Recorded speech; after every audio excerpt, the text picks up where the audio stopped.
näen, et siin on üks uus kütusepaak Lootuse külas ja tahtsin küsida, et kust kohast see kütusepaak siia tuli ja mis on üldse selle kütusepaagi eesmärk?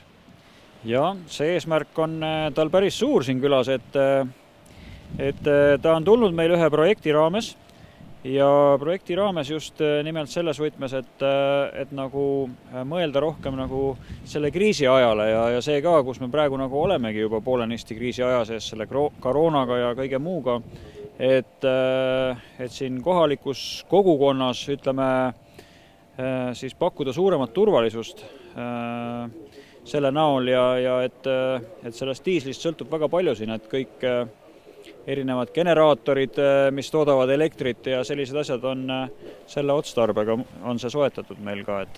Peaks juhtuma mingisugune kriisiolukord, et kuidas siis see kütusepaak saaks teenida kogukonda?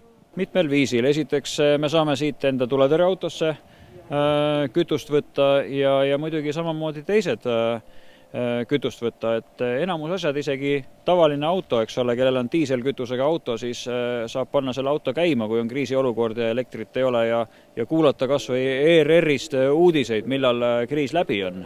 Kriisiolukorras on, ma tean ka üks niisugune tähtis punkt on see, et oleks niisugune suur koht, nagu kus inimesed saavad koguneda ja olla ja selleks on meil olemas saekaater.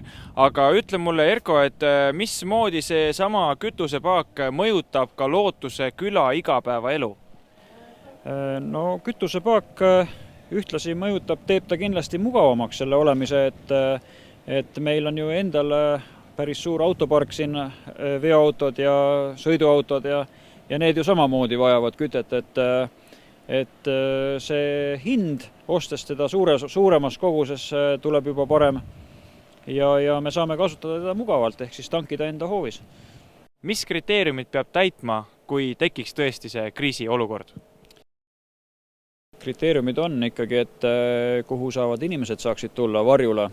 Et meil on antud momendil siin suur saekaater, mis on siis köetav puuküttega ja samuti on olemas ka söögivarud, et alustades siis kuiv nendest leibadest ja näkileibadest ja muudest sellistest konservidest, mida saab kasutada söögiks kriisiolukorras, et siis need asjad üle elada.